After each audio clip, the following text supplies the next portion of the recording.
एक प्रश्न घेऊन आलो किंवा कधी कधी तुम्हाला विचारलं जातं की कोणत्या जिल्ह्यात कोणता प्रकल्प आहे किंवा कोणता प्रकल्प कोणत्या ठिकाणी आहे असा प्रश्न विचारला जातो. तर त्याच्या संदर्भात मी आज महाराष्ट्रातील जलविद्युत प्रकल्प घेऊन आलोय. त्याच्यावर एक प्रश्न येतोच आपल्याला. तर बघा, कोयना हा जर भाग बघितला तर तो सातारा,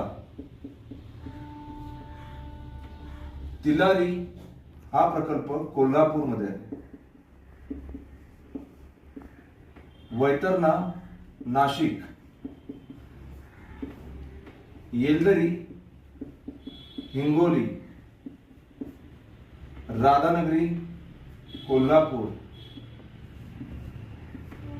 भोगावती नदीवर आढळणारा पहिला प्रकल्प आहे, पवना पुणे, भीरा अफजल प्रवाह भिवपुरी हे प्रामुख्याने येतात रायगडशी संबंधित, पेंच नागपूर आणि भोसी खुर्द भंडारा. बघा, याच्यात जुडारावा असो किंवा कधी कधी असे सोपे प्रश्न येतात. राधानगरी हे प्रामुख्याने जलविद्युत प्रकल्प कोणत्या जिल्ह्यात आहे, तो सोपा प्रश्न कधी कधी अवघड प्रश्नाच्या पाठी लपलेला असतो आणि अवघड प्रश्न आपल्याला एक तर आधीच ऑलरेडी अवघड गेला असतो, त्यात आपला सोपा प्रश्न सुद्धा चुकतो. तो सोपा प्रश्न चुकू नये यासाठी हा तक्ता लक्षात ठेवा.